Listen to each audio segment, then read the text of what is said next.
नमस्कार। आज हम बात कर रहे हैं ऐश्वर्या शर्मा के कविता संग्रह जाना जरूरी है क्या इस पर। हाँ, नमस्कार। हमारे पास जो जानकारी है वो इस किताब इसके जो भावनात्मक पहलू हैं और लेखिका का नजरिया उस पर थोड़ी रोशनी डालती है। तो आज कोशिश रहेगी कि इस संग्रह के एहसास को थोड़ा समझें, देखें कि ये पाठकों को क्या दे सकता है। बिल्कुल, चलिए देखते हैं। तो सबसे पहले कुछ बेसिक बातें। किताब का नाम है जाना जरूरी है क्या। लेखिका है ऐश्वर्या शर्मा जी। पब्लिशर है पंक्ति प्रकाशन जी। और ये करीब 124 पन्ने की कविताओं की किताब है। अच्छा। जानकारी देखकर तो ऐसा लग रहा है कि ये सीधे इंसानी जज्बातों के दिल में उतरने की कोशिश है। बिल्कुल। तो फिर चलिए इसको थोड़ा और खोल कर देखते हैं। हाँ हाँ, जरूर। तो जानकारी ये बताती है कि इस संग्रह के जो मुख्य विषय हैं वो है प्रेम, प्रतीक्षा, जुदाई, आत्ममंथन, अकेलापन और रिश्तों की उलझने भी। अच्छा, काफी कुछ है मतलब। हाँ, ये तो भावनाओं और जिंदगी के अनुभवों का एक काफी फैला हुआ कैनवस लगता है ना। ऐसा नहीं कि सिर्फ एक ही भाव पर टिकी हूं कविताएं। हाँ, और दिलचस्प बात यह है कि लेखिका का इरादा बिल्कुल साफ नजर आता है इसमें। अच्छा, क्या इरादा? जैसा कि जानकारी में कहा गया है, वो चाहती हैं कि पाठक महसूस करें कि हम सबकी भावनाएं एक जैसी होती हैं, भले ही हम उन्हें अलग अलग तरीकों से जाहिर करते हों। उनका लक्ष्य उन पाठकों से जुड़ना है जिनकी जिंदगी में कहीं ना कहीं प्रतीक्षा, प्रेम या कमी का एहसास मौजूद है। ये महज भावनाओं का जिक्र नहीं है, बल्कि एक साझा जमीन बनाने की कोशिश है जहां पाठक खुद को अकेला ना समझें। ये कमी का जिक्र आपने किया, ये थोड़ा ध्यान खींचता है।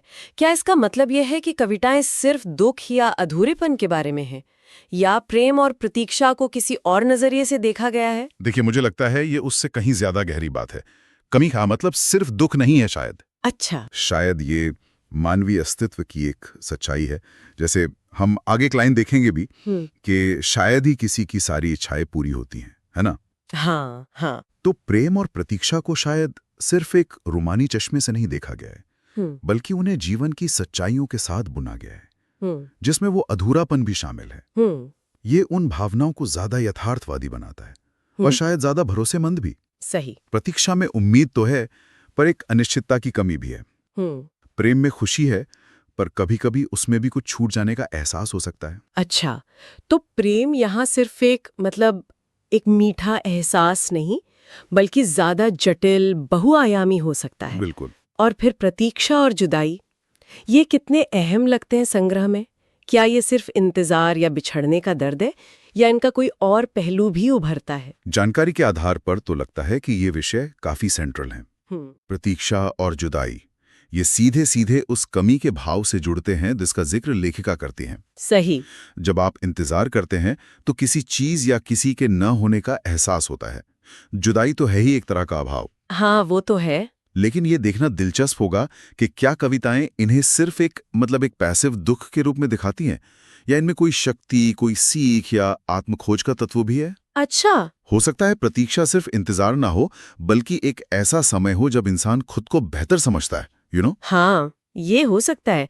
और इसी से शायद वो आत्ममंथन और अकेलेपन वाले विषय भी जुड़ते होंगे। बिल्कुल। क्या ये प्रेम, प्रतीक्षा और जुदाई के नतीजे हैं, या फिर अपने आप में अलग विषय हैं? बहुत संभव है कि ये एक दूसरे से जुड़े हों। आत्ममंथन यानी खुद के भीतर झांकना, ये अक्सर तब होता है जब हम जिंदगी के बड़े सवालों या गहरी भावनाओं से गुजरते हैं, जैसे कि प्रेम में पढ़ना, किसी का इंतजार करना या किसी से बिछड़ना। सही। अकेलापन भी जुदाई का नतीजा हो सकता है, या फिर आत्ममंथन के दौरान महसूस होने वाली एक स्थिति। शायद ये कविताएं उस अंदरूनी दुनिया को टटोलती हैं जहां ये सारे अनुभव आपस में मिलते हैं और हमें आकार देते हैं। और यहीं पर लेखिका की अपनी जो लिखने की यात्रा है वो भी शायद अहम हो जाती है। हाँ, बिल्कुल। जानकारी में बताया गया है कि उन्होंने करीब 4-5 साल पहले लिखना शुरू किया था जी। और उनकी प्रक्रिया बदली है। पहले विचारों का एक घेरा था और अब कविता लिखना भीतर को खाली करने जैसा हो गया है। इस बदलाव का क्या मतलब हो सकता है? ये विचारों का घेरा क्या था और भीतर को खाली करना क्या है? ये बदलाव काफी अहम लगता है। देखिए, विचारों का घेरा ये शायद एक शुरुआती दौर की उलझन दिखाता है, अस्पष्टता या शायद भावनाओं का दबाव, जहां विचार घूम रहे हैं पर रास्ता नहीं मिल रहा। अच्छा। लेकिन भीतर को खाली करना ये एक ज्यादा सक्रिय, ज्यादा मुक्त करने वाली प्रक्रिया लगती है। हाँ। इसे हम एक तरह का क्या कहते हैं, भावनात्मक रेचन कह सकते हैं, कैथारसिस। कैथारसिस, हाँ। यानी भावनाओं को शब्दों के जरिए बाहर निकालकर मन को हल्का करना, या एक तरह की राहत पाना। ये बताता है कि लेखिका के लिए कविता सिर्फ कला नहीं रही, बल्कि शायद खुद को समझने और व्यक्त करने का एक जरूरी जरिया बन गई है। तो क्या इसका मतलब ये निकालें कि कविताएं ज्यादा कच्ची, ज्यादा ईमानदार या ज्यादा निजी हो सकती हैं? क्योंकि अगर कोई भीतर खाली कर रहा है तो उसमें बनावट की गुंजाइश कम हो जाती है ना? बिल्कुल। इस बदलाव से यही अंदाजा लगता है कि कविताओं में एक गहरी प्रामाणिकता, एक सच्चाई हो सकती है। जब लेखन एक जरूरत बन जाता है, भावनाओं को बाहर निकालने का माध्यम, तो उसमें अक्सर एक सीधी, दिल से निकली आवाज होती है। और ये पाठकों को शायद और भी ज्यादा जोड़ सकता है। हाँ, क्योंकि उन्हें लगता है कि वो किसी के सच्चे अनुभव या एहसास को पढ़ रहे हैं, न कि सिर्फ गढ़े हुए शब्दों को। और ये पाठकों से जुड़ने की बात फिर से सामने आ गई। अगर लेखिका अपने भीतर को खाली कर रहे हैं, तो क्या ये पाठक को भी अपने भीतर झांकने या अपनी अनकही भावनाओं को समझने का एक तरह का न्योता देता है? हाँ, ये एक तरह का अप्रत्यक्ष निमंत्रण हो सकता है, बिल्कुल। या पाठक किसी की गहरी निजी भावनाओं को पढ़ता है, खासकर अगर वो भावनाएं सार्वभौमिक हों, यूनिवर्सल हों, तो उसे अपनी भावनाओं को पहचानने और स्वीकार करने में मदद मिल सकती है। लेखिका की अभिव्यक्ति की यात्रा पाठक की अपनी अभिव्यक्ति की जरूरत को जगा सकती है। अच्छा। शायद पाठक भी महसूस करें कि उनके भीतर भी कुछ ऐसा है जिससे बाहर आने की जरूरत है। इसी सिलसिले में जानकारी में एक पंक्ति दी गई है जो सोचने पे मजबूर करती है। उतना कभी किसी को नहीं मिलता जितने की चाह होती है। हाँ, ये पंक्ति अपने आप में बहुत कुछ कहती है। ये सिर्फ एक बयान नहीं लगता, बल्कि शायद संग्रह के बुनियाद में मौजूद एक सोच है। ये साधारण से लगने वाले शब्द इतना गहरा असर कैसे डालते हैं? ये पंक्ति अपनी सादगी में ही बहुत शक्तिशाली है, क्योंकि ये एक सार्वभौमिक सत्य को छूती है। हम सब ने कभी ना कभी ये महसूस किया है कि हमारी इच्छाएं और असलियत में एक फासला है। हाँ, ये तो है। ये सीधे तौर पर उस कमी के भाव से जुड़ती है जिसकी बात हम कर रहे थे। अच्छा। ये पंक्ति सिर्फ निराशा नहीं जगाती, बल्कि शायद एक तरह की स्वीकृति, एक यथार्थवाद की ओर इशारा करती है। स्वीकृति। ये हमें याद दिलाती है कि जीवन में अपूर्णता स्वाभाविक है, और इसका असर इसलिए गहरा है क्योंकि ये किसी एक व्यक्ति की कहानी नहीं, बल्कि लगभग हर इंसान के अनुभव का हिस्सा है। ये प्रेम और प्रतीक्षा जैसे विषयों को भी जमीन पर ले आती है, उन्हें सिर्फ सपनों की दुनिया से निकालकर असलियत के धरातल पर रखती है। तो ये पंक्ति एक तरह से यथार्थ का आईना दिखाती है। लेकिन फिर एक और पंक्ति है जहाँ प्रेम का वास है, जहाँ जीवन की हर भावना और विभिन्न पहलू शामिल हैं। हाँ, ये पंक्ति तो विस्तार की बात करती है, सबको शामिल करने की बात करती है। एक तरफ अपूर्णता का सच, दूसरी तरफ प्रेम में सब कुछ समा लेने की बात। क्या ये दोनों पंक्तियां एक दूसरे के विपरीत हैं या मिलकर कोई बड़ी तस्वीर बनाती हैं? ये एक बहुत अच्छा सवाल है। मुझे नहीं लगता कि ये विपरीत है। अच्छा। बल्कि शायद एक दूसरे को पूरा करती हैं। अच्छा। हो सकता है कि दूसरी पंक्ति ये कह रही हो कि प्रेम वो आधार है, वो कैनवस है जहां प्रेम का वास है। हाँ, जिस पर जीवन की सारी भावनाएं, खुशी, दुख, चाहत और यहां तक कि वो कमी या अपूर्णता भी उतना कभी किसी को नहीं मिलता, अनुभव की जाती हैं और समझी जाती हैं। मतलब प्रेम यहाँ सिर्फ एक रिश्ता या एहसास नहीं। हाँ, शायद उससे बड़ा कुछ। शायद जीवन को जीने का, उसकी जटिलताओं को अपनाने का एक तरीका है। अच्छा। तो प्रेम के दायरे में ही जीवन के सारे पहलू, अच्छे और बुरे, शामिल हैं। प्रेम शायद उस अपूर्णता को झेलने या समझने की ताकत भी दे सकता है। इसका मतलब प्रेम यहाँ एक बहुत व्यापक अर्थ में लिया गया है। जी, जीवन के अनुभव के केंद्र के रूप में। लगता तो यही है। और ये हमें वापस उसी सवाल पे लाता है कि कैसे कोई कविता किसी खास भावना जैसे प्रेम या इंतजार के जरिए इतने बड़े मानवीय अनुभव को छू लेती है। कैसे किसी का निजी दर्द या खुशी सबकी कहानी बन जाती है। देखिए, ये कविता की खूबी है। कला अक्सर विशिष्ट के माध्यम से सार्वभौमिक तक पहुंचती है। जब कोई कवि किसी खास इंतजार का या किसी खास तरह के प्रेम का या किसी खास जुदाई का बहुत बारीकी से और सच्चाई से वर्णन करता है जी, तो पाठक उस वर्णन में अपनी भावनाओं की झलक देख पाता है। परिस्थितियां अलग हो सकती हैं, लेकिन वो जो मूल भावना है, इंतजार की बेचैनी, प्रेम का उल्लास या बिछड़ने का दर्द, वो साझा होती है। अच्छा। कविता उन भावनाओं को शब्द देती है, उन्हें एक आकार देती है जिससे पाठक उनसे जुड़ पाता है। इसे आप कह सकते हैं भावनात्मक अनुनाद, इमोशनल रेजोनेंस पैदा करने की कला है। Emotional resonance.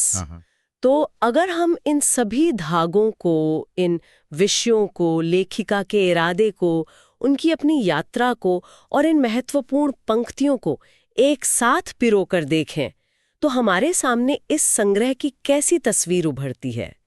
ये सिर्फ कविताओं का एक संकलन भर है या उससे कुछ ज्यादा? ये निश्चित रूप से एक संकलन से ज्यादा लगता है। ये एक भावनात्मक परिदृश्य रचने की कोशिश है।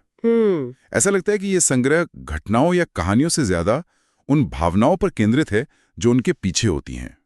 प्रेम, नुकसान, प्रतीक्षा, आत्मखोज। जी। और सबसे महत्वपूर्ण बात यह है कि इन भावनाओं को निजी होते हुए भी सार्वभौमिक अनुभवों के रूप में पेश किया गया है।